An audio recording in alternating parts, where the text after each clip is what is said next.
అందరికీ నమస్తే అండి. Welcome back to our channel. అందరూ బాగున్నారనుకుంటున్నాను. మీ అందరికీ కూడా దసరా శుభాకాంక్షలు.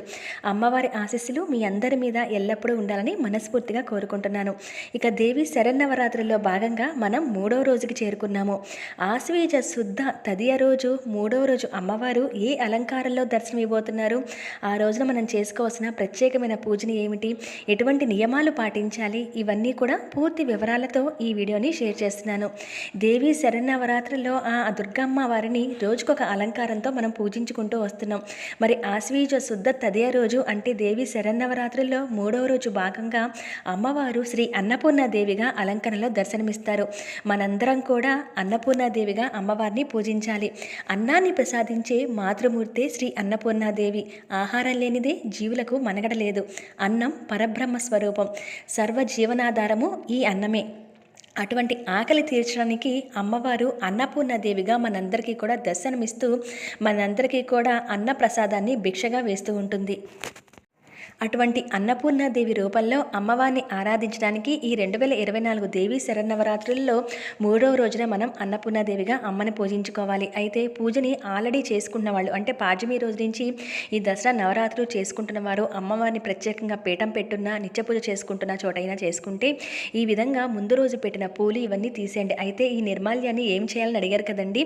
సహజంగా మనం ఏదైనా పచ్చని చెట్టు మొదట్లో వేస్తుంటాము, లేదంటే పారే నీటిలో కూడా వేస్తూ ఉంటాము అమ్మవారి పూజకు పడిన పూలు ఇవన్నీ. అలా అందరికీ కుదరదు అంటే నేను ఇచ్చే సలహా ఏంటంటే ఇంట్లో ఏదైనా ట్రీస్ ఉన్నా లేదా చిన్న కుండీ ఏదైనా తెచ్చుకొని మట్టిని పోసుకొని ఆ మట్టిని కొంచెంగా తవ్వుతూ ఆ తర్వాత ఈ వీటన్నిటిని కూడా ఆ మట్టిలో వేసేస్తూ ఉండండి. తర్వాత అవి ఎరువుగా కూడా మారుతూ ఉండండి. ఆ మట్టిలో మనం ఏదైనా చెట్టును కూడా పెట్టుకోవచ్చు. ఎందుకంటే అందరికీ కూడా పారే నీటిలో వేయడానికి కుదరకపోవచ్చు. అలాగే ఎక్కడైనా పచ్చని చెట్టు మొదట్లో సిటీస్లో వేయడానికి కూడా కుదరకపోవచ్చు కదా, అటువంటి వాళ్ళందరూ ఈ విధంగా చేసుకోండి. ఇలా ముందు రోజు పెట్టిన పూలన్నీ తీసేసి ఇక్కడ అన్నపూర్ణాదేవి అంటే ఆ పార్వతీదేవి ఈ దసరా నవరాత్రుల్లో మొదటి 3 రోజులు అమ్మవారు పార్వతీదేవిగా, మధ్యలో వచ్చిన 3 రోజులు లక్ష్మీదేవిగా, చివరి 3 రోజులు సరస్వతీదేవిగా అమ్మవారు పూజలు అందుకుంటారట. మరి మొదటి రోజు 3 రోజులు పార్వతీదేవి స్వరూపం కదండి. అన్నపూర్ణాదేవి అంటే సాక్షాత్తు ఆ గౌరీదేవి. మరి అమ్మవారిని రాతి గౌరమ్మ రూపంలో కూడా పెట్టుకుంటే కనుక చాలా మంచిది. ఈరోజు మీ ఇంట్లో ఆనవాయితీగా వచ్చిన గౌరమ్మ కానీ లేదా రాతి గౌరమ్మ కానీ ఉంటే తప్పనిసరిగా ఈ ఒక్కరోజైనా పూజలో పెట్టుకోండి. ఇంకా అలాగే కామాక్షి దీపం గురించి అడుగుతున్నారు. కామాక్షి దీపం ప్రతిరోజు వాష్ చేసి దీపం పెట్టాలని, సహజంగా ఇక్కడ కుందుని తుడిచి పెట్టేయడం కానీ అలా చేయకూడదండి. వాష్ చేసుకోవాలి. ఏదైనా ఒక్క పూట కామాక్షి దీపంలో వెలిగిస్తే చాలన్నమాట. 2 పూట్ల ఈ దీపాన్ని వెలిగించాల్సిందని ఏమీ లేదు. 2, 3 ఉన్న వాళ్ళైతే కనుక కామాక్షి దీపాలు ఒక దాంట్లో కాకపోతే ఒక దాంట్లో వెలిగించుకుంటూ ఉంటారు. ఒకటే ఉందంటే కనుక దీపం కొండెక్కిన తర్వాత వాష్ చేసేసుకొని మళ్ళీ నెక్స్ట్ డే మనం యూస్ చేసుకోవచ్చు.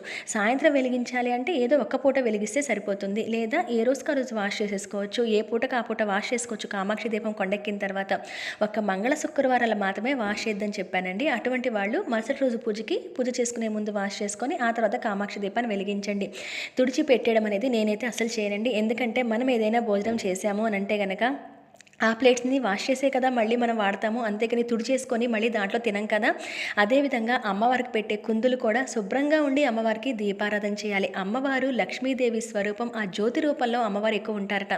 అటువంటి దీపాన్ని వెలిగించేటప్పుడు ఆ దీపపు కుందు కూడా పరిశుభ్రంగా ఉండాలి. అమ్మవారిని అలంకరిస్తున్నట్టుగానే భావించి ఆ దీపాన్ని గంధం బొట్లు పెట్టి, అందుకని దీపం లక్ష్మీదేవి స్వరూపం అని దీపారాధనతోనే మన పూజ మొదలు పెట్టడం జరుగుతుంది. కాబట్టి ఈ చిన్న నియమాన్ని పాటించండి మీకు నచ్చితే కనుక.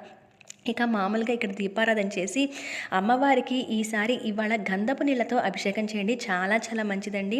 అమ్మవారికి ఈ రోజున పసుపు రంగు చీరను కూడా కట్టబెడుతూ ఉంటారు. పూజ చేసుకునే వాళ్ళు కూడా కట్టుకుంటే మీ దగ్గర ఉంటే కనుక పసుపు రంగు చీరను కట్టుకోండి. లేదంటే కనుక మామూలుగా ఏ రంగు చీర కట్టుకున్నా అమ్మవారికి మాత్రం అభిషేకం చేసేటప్పుడు గంధపు నీళ్ళతో ఈరోజు అభిషేకం చేయండి. చాలా మంచిది. అలాగే మొదటగా గణపతికి పూజ చేసుకోవాలి. ప్రతిరోజు కూడా గణపతి అష్టోత్తరం అయితే స్వామివారికి చేసుకోవాలి. ఆ తర్వాత అమ్మవారికి ఈ విధంగా గంధంతో అభిషేకం చేయండి. ఈ గంధపు నీళ్ళను కూడా ఇల్లంతా కూడా చల్లండి. మీ ఇంట్లో కుటుంబ సభ్యులు ఉంటే వారి మీద మీ మీద చల్లుకోండి. ఆ తర్వాత ఏదైనా చెట్టు మొదట్లో వేసి ఆ నీటిని పోసేయండి. ఇక అలాగే అమ్మవారికి అయితే ఇక్కడ నేను పసుపు రంగు చీరని కట్టబెడుతున్నాను. ఒకవేళ మీ దగ్గర ఈ విధంగా అమ్మవారి అలంకరణ చేసుకోదలుచుకుంటే కనుక చిన్న క్లాత్ ఏదైనా ఉంటే విగ్రహాలు ఉంటే ఆ క్లాత్ అయినా మీరు పసుపు రంగుతో అమ్మవారిని అలంకరణ అనేది చేసుకోండి. అయితే అన్నపూర్ణాదేవి అనే అమ్మవారు ఈ దేవి నవరాత్రుల్లో ఎవరైతే అన్నపూర్ణాదేవి అవతారంలో ఉన్న అమ్మని దర్శించుకొని పూజిస్తే సకల ఐశ్వర్యాలు సిద్ధిస్తాయిట. ఆ ఇంట ఆకలి దప్పులకు ఎప్పుడూ కూడా ఇబ్బంది అనేది ఉండదు. ఆ ఇంట ఆకలి బాధలు ఉండవు, దరిద్రపు బాధలు ఉండవు, ధన వృద్ధి అనేది జరుగుతూ ఉంటుంది. ఎప్పుడూ కూడా వాళ్ళు మరో 10 మందికి వాళ్ళు అన్నదానాన్ని చేసే శక్తిని కలుగుతుందట వాళ్ళకి. అందుకనే అమ్మవారిని అన్నపూర్ణ దేవిలో అందరూ కూడా పూజిస్తూ ఉంటారు. ఎవరైతే అమ్మవారిని ఆరాధించే వాళ్ళకి బుద్ధి, వికాసం, సమయస్ఫూర్తి, వాక్శుద్ధి ఇవన్నీ కూడా కలుగుతాయని వేదాలు చెప్తూ ఉన్నాయి. అమ్మవారు అక్షయ పాత్రను ధరించి అందరికీ కూడా అన్నభిక్షను పెడుతూ కూడా ఆ అన్నపూర్ణాదేవి దర్శనమిస్తూ ఉంటుంది. అయితే అమ్మవారిని ఏర్పాటు చేసుకునే ముందు ఇలా చిన్న బౌల్ అనేది ఏదైనా తీసుకొని అమ్మవారిని బియ్యం పోసి ఆ బౌల్ నిండా కూడా అమ్మవారిని అన్నపూర్ణాదేవి చిన్న విగ్రహం ఉందండి నా దగ్గర, అమ్మవారి విగ్రహాన్ని పెట్టుకున్నారు. ఒకవేళ మీ దగ్గర అన్నపూర్ణాదేవి విగ్రహం లేదు, ఇప్పుడు ఎక్కడైతే పూజ చేస్తున్నారో అక్కడ ఇలా ఒక పాత్రలో బియ్యాన్ని పెట్టుకోండి. అమ్మవారు రసపాత్ర, ఒక అక్షయ పాత్రను కలిగి అమ్మవారు దాని నుండి అందరికీ కూడా అన్నభిక్షను ప్రసాదిస్తూ ఉంటుంది. కాబట్టి మన ఇంట్లో కూడా అన్నపానాదులకి ఎప్పుడు ఇబ్బంది కలగకూడదు అని కోరుకుంటూ అమ్మవారికి ఆ బియ్యాన్ని ఆ విధంగా అమ్మవారి దగ్గర పెట్టుకోండి. ఇక్కడ నేనైతే ఒక బౌల్లో బియ్యం పోసుకొని అమ్మవారిని అయితే పెట్టాను కదా. ఇక ఆ తర్వాత మనం తినే ధాన్యాలు, పప్పులు ఏవైతే ఉంటాయో అవన్నీ కూడా ఈరోజు అమ్మవారికి సమర్పించండి. ఇలా ఈ విధంగా డ్రై ఫ్రూట్స్ కానీ కందిపప్పు, పెసరపప్పు, బియ్యము, నవధాన్యాలు, గోధుమలు, రాగులు, సజ్జలు ఇట్లా ఏవైతే ఆహార పదార్థాలు మనం తినేవన్నీ ఉంటాయో అవి మీ దగ్గర ఏ ఉంటాయో అవి వాటిని చిన్న చిన్న ప్లేట్స్లో కానీ బౌల్స్లో కానీ కలిపి ఈ విధంగా పెట్టుకోండి. అలాగే మనము ధనము కూడా మనకి కావాలి కాబట్టి ఆ ధనాన్ని కూడా అమ్మకి ప్రసాదిస్తూ ఈ విధంగా మనం అమ్మవారి దగ్గర మనకి ఏవైతే ఎప్పుడు కూడా నిండుగా ఉండాలని కోరుకుంటామో మన ఇంట్లో ధనధాన్యాలు అవన్నీ కూడా అమ్మవారిని ప్రసాదించమని కోరుతూ ఇవన్నీ కూడా అమ్మవారి ముందు ఉంచండి. ఇక ఆ తర్వాత అమ్మవారికి ప్రత్యేకమైన దీపారాధన నేను చేయదలుచుకుంటే ఇక్కడ నేను కమల దీపారాధన చేశాను. అవి చేసి ఆ దీపలక్ష్మికి కూడా నమస్కారం చేసుకొని అమ్మవారికి నమస్కారం చేసుకొని ఇక అన్నపూర్ణాదేవి పూజని మొదలు పెట్టండి. అమ్మవారికి అన్ని ఉపచారాలతో పూజ చేస్తూ ఈరోజు అన్నపూర్ణాదేవి రూపంలో అమ్మవారిని కొలుస్తూ అన్నపూర్ణాష్టకం ఉంటుంది, అలాగే అన్నపూర్ణాదేవి అష్టోత్తరం ఉంటుంది, అన్నపూర్ణాదేవి స్తోత్రాలు ఉంటాయి, పాటలు ఉంటాయి. ఇలా అమ్మవారిని స్తుతిస్తూ మీరు ఈరోజు అమ్మవారికి ధూపాన్ని కూడా సమర్పించి పూజ అనేది చేసుకోండి. అమ్మవారికి ఈ రోజున అమ్మవారికి ఏవైతే మనం అన్నీ సమర్పిస్తున్నామో అవి ఎప్పుడు కూడా మన ఇంట్లో నిండుగా ఉండాలి. ధనము, ధాన్యము, మనం తినే ఆహారము ఎప్పటికీ కూడా కొరత అనేది మన ఇంట్లో ఉండకూడదని కోరుకుంటూ ఆ తల్లికి నమస్కారం చేసుకోండి. చేతిలో అక్షయ పాత్ర, మరో చేతిలో గరిట పట్టి మానవాళి ఆకలి దప్పులు తీర్చే తల్లే అన్నపూర్ణాదేవి. ఆ రూపంలోనే అమ్మవారు భక్తులందరికీ కూడా దర్శనమిస్తూ ఉంటారు. అందుకనే అన్నం పరబ్రహ్మ స్వరూపం అని అంటారు కదా. సాక్షాత్తు పరమేశ్వరుడికే భిక్ష పెట్టిన దేవత అన్నపూర్ణాదేవి. ఈ తల్లిని ధ్యానించిన వాళ్ళకి ఐశ్వర్య శుద్ధి అలాగే ధనధాన్య వృద్ధి కలుగుతాయట. అమ్మవారు ధరించిన ఆ రసపాత్ర ఏదైతే అక్షయ పాత్ర ఉందో నిజంగా మన ఇంట్లో శుభాలను కూడా అక్షయంగా కలగచేస్తుందట. సాక్షాత్తు శివుడికి జ్ఞానభిక్ష రూపంలో అమ్మవారు ప్రసాదించిందట శివుడికి. అది ఎందుకు అనంటే ఒకానొక సందర్భంలో ఒకసారి శివుడు ప్రపంచంతో సహా మొత్తం ఆహారంతో సహా మాయా అని వ్యాఖ్యానించాడట. ఆహార దేవత అయిన అన్నపూర్ణాదేవికి అంటే ఈ పార్వతీదేవికి కోపం వచ్చి భూమిపై ఉన్న మొత్తం ఆహారాన్ని అదృశ్యం చేయడం ద్వారా ఆహారం యొక్క ప్రాముఖ్యతను తెలియచెప్పాలి అని నిర్ణయించుకుందట. ప్రపంచమంతా కూడా ఆకలితో బాధపడటం ప్రారంభించిందట. శివుడు చివరికి పార్వతీదేవి వద్దకు వచ్చి ఆహారం ప్రాముఖ్యతను గుర్తించి ఆమె తలుపు వద్ద ఆహారం కోసం వేడుకున్నాడట. పార్వతీదేవి సంతోషించి శివునికి తన చేతులతో ఆహారాన్ని సమర్పించి తన భక్తుల కోసం వారణాసిలో అన్నపూర్ణాదేవిగా దర్శనమిస్తూ అందరికీ కూడా అన్నభిక్షను పెడుతూ ఉంటుందట అమ్మవారు. స్వయంగా శివునికి అన్నప్రసాదాన్ని పెట్టిందని, ఆ అన్నప్రసాదము అని అంటే సకల మానవాళి పాపాలను పోగొడుతూ స్వామివారికి జ్ఞానభిక్షను పెట్టింది అని చెప్తూ ఉంటారు. పరమేశ్వరుడు కూడా అన్నపూర్ణాదేవిని మాతా భిక్షాందేహి అని తనకి అన్నప్రసాదాలు ప్రసాదించమని కోరతాడట. అందుకనే ఎవరైతే అన్నపూర్ణాదేవిని ఈరోజు తనకెప్పుడు కూడా తన ఇంట్లో కుటుంబ సభ్యులు కానీ తనకి కానీ ఎవ్వరికి కూడా అన్నానికి కొరత లేకుండా చూడమని నమస్కారం చేసుకుంటూ ఎప్పుడు కూడా ఆకలి అనేది బాధలు ఉండకుండా చేయమని అమ్మవారిని కోరుతూ కూడా మనం పూజన చేసుకోవాలి. మనం ఎంత సంపాదించినా మనం తిని ఆరోగ్యంగా ఉండటానికే చూస్తాం కాబట్టి ఆ తల్లి చల్లని చూపు మన మీద ఉండాలని మనస్ఫూర్తిగా కోరుకుంటూ మన దగ్గర ఉన్న ఏవైతే ఆహార పదార్థాలు ఉన్నాయో అవన్నీ కూడా ఆ తల్లికి సమర్పించి అవి మన ఇంట్లో ఎప్పుడూ కూడా అక్షయంగా ఉండాలని కోరుకుంటూ అమ్మవారికి పూజన చేసుకుంటూ ఉంటాము. అయితే ఈ అమ్మవారి పెట్టిన పదార్థాలన్నీ కూడా మళ్ళీ మనం తిరిగి వంటల్లో వాడుకుంటూ ఉండాలి. అయితే అవి నాన్ వెజ్ వండినప్పుడు కాకుండా విడిగా కూడా బియ్యం కానీ పప్పులు కానీ ఏవైతే అమ్మవారి దగ్గర పెట్టారో అవన్నీ ఇక ప్రసాదంతో సమానం కాబట్టి అవన్నీ మనం మళ్ళీ వంటల్లో వాడుకోవచ్చు. అలాగే ఎవరికైనా ఎక్కువ పెడితే కనుక అమ్మవారి దగ్గర ఎవరికైనా దానం ఇవ్వచ్చు. మరి అన్నపూర్ణాదేవిగా అమ్మవారిని కొలుస్తూ మనకి ఎలాగో ఆకలి దప్పులు లేకుండా మనకు అన్నీ ప్రసాదించమని కోరుతున్నాము. మనకి చేతైనంత శక్తిలో ఈరోజు ఎవరికైనా అన్నదానాన్ని చేసినా కూడా కనీసం ఒక్కరికైనా కూడా కూడా అన్నం అనేది కానీ వాళ్ళకి ఏదైనా ఆహార పదార్థం కానీ దానం చేస్తే మనకి ఎప్పుడూ కూడా అన్నపూర్ణాదేవి ఆశీస్సులు ఉంటాయని చెప్తూ ఉంటారు. ఈరోజు ఎవరైనా చేయగలిగిన వాళ్ళు ఆ పని కూడా చేయొచ్చు. ఎవరికైనా కనీసం ఏదైనా ఒక ఆహారాన్ని దానంగా ఇవ్వచ్చు, పండు దానంగా ఇవ్వచ్చు, లేదైతే ఏదైనా ఫుడ్ అనేది వాళ్ళకి పెడుతూ ఉండొచ్చు. ఇలా చేస్తే కనుక లేదా బియ్యము, పప్పులు, కూరలు స్వయంపాక దానంలాగా ఎవరికైనా ఒక బ్రాహ్మణుడికి ఇవ్వచ్చు, లేదా పేదవారికి ఇవ్వచ్చు. ఇటువంటివి కూడా ఈ అన్నపూర్ణాదేవి అవతారంలో అమ్మవారిని ఆరాధిస్తున్న రోజు చేస్తే కనుక మనకు అవన్నీ కూడా అక్షయంగా ఉంటాయని ఒక నమ్మకం.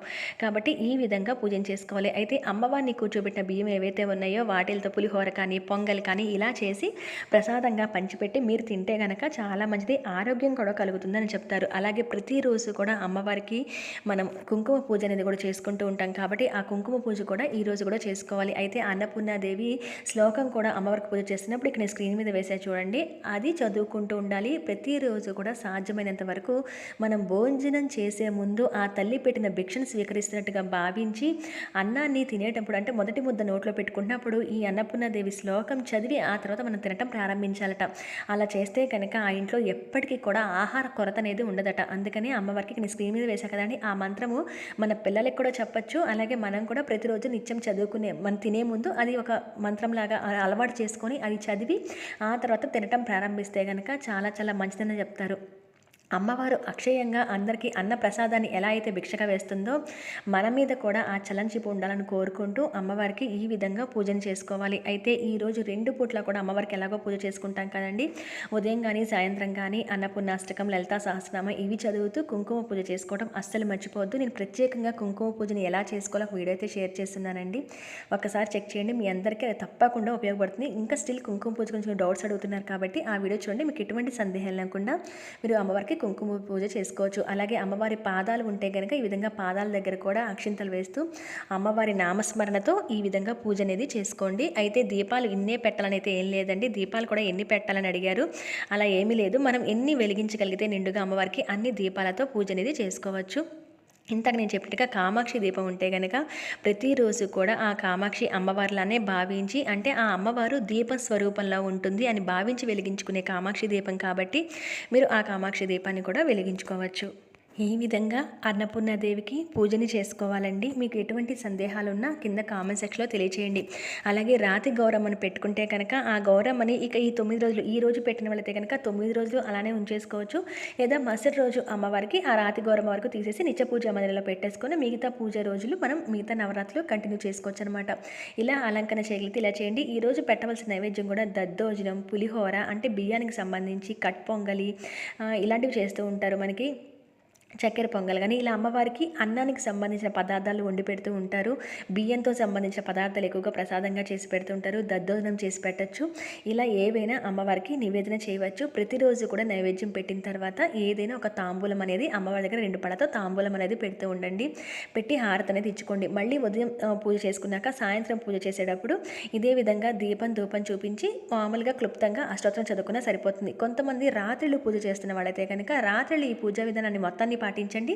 ఉదయం పూట క్లుప్తంగా దీపం ధూపం చూపించి అమ్మవారి అష్టోత్తరం చదువుకున్నా సరిపోతుంది. అంటే కొంతమంది నవరాత్రులు కాబట్టి రాత్రి పూట చేస్తూ ఉంటారు, కొంతమంది ఉదయం పూట చేస్తుంటారు. కాబట్టి ఎలా చేసుకున్న అమ్మవారి పూజని అష్టోత్తరాల్లో వాటిలతో అన్ని ఉపచారాలతో పూజ చేస్తూ అమ్మవారిని ఆ అలంకారాల్లో మీకు వచ్చినట్టుగా అమ్మవారికి పూజ అనేది చేసుకోండి. అయితే ఈ రోజున అమ్మవారికి పసుపు పచ్చని పూలు వాడచ్చు, తెల్లని పూలు కూడా ఈరోజు అమ్మవారికి వాడవచ్చు. అమ్మవారి చేతిలో అక్షయ పాత్ర ఏ విధంగా అయితే ఉంటుందో ఆ చల్లని తల్లి చూపు దయ వల్ల మన ఇంట్లో కూడా అన్నీ అక్షయంగా ఉండాలి, ఆహార బాధలు అనేవి ఉండకూడదు అని కోరుకుంటూ చేసుకునే అన్నపూర్ణాదేవి అలంకారంలో అమ్మవారి పూజ. మరి ఈ వీడియో మీకు అందరికీ కూడా యూస్ఫుల్గా ఉంటుంది అని అనుకుంటున్నాను. ఎటువంటి సందేహాలున్నా కింద కామెంట్ సెక్షన్లో తెలియజేయండి. ఈ పదార్థాలన్నీ కూడా మళ్ళీ మీరు ప్రసాదం కింద పంచిపెట్టచ్చు, మీరు వాడుకోవచ్చు కూడా. మరి మరొక మంచి ఇన్ఫర్మేటివ్ వీడియోతో మళ్ళీ మిమ్మల్ని అందరినీ కూడా కలుస్తానండి. అంతవరకు సెలవు. నమస్కారం. జై అన్నపూర్ణాదేవి, జై దుర్గమ్మ.